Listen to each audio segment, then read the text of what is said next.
ठटे खां ख़बर आहे त ठटे वेझो समुंड में होड़ो ऊंधो थियण सबबि ॿुॾी वियल 50 माण्हुनि खे बचाए वियो आहे। कराची जे इलाइक़े इब्राहिम हैदरी जा रहवासी माण्हू होड़े ते कराची खां ठटो तरफ़ वञी रहिया हुआ त हजामड़ो क्रैक वटे संदन होड़ो समुंड में ॿुॾी वियो। फिशर फोक फोरम अॻवाननि मूजिबि हजामड़ो क्रैक भरिसां कल्टी थियल होड़े में सवार समूरनि माहीगिरनि खे रेस्क्यू कयो वियो आहे। फिशर फोक फोरम जे अॻवाननि मूजिबि माण्हू कतरी नदी ते मछी जे शिकार लाइ इब्राहिम हैदरी खां रवाना थिया हुआ। होड़े जे नाकू पारां मछी जे शिकार दौरान रेस्क्यू चलाइण सबबि वाक़ियो पेश आयो। समुंड तेज़ हवाउनि सबबि अलासद नाले ॿेड़ी ऊंधी थी वई।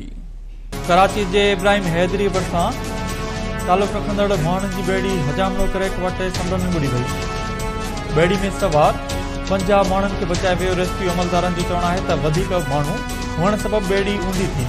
केटी न्यूज़ समुंड में ॿेड़ी ऊंधी थियण जा फुटेज रद्द करे वरिता। फुटेज में ॿेड़ी खे ॿुॾंदे ॾिसी सघिजे थो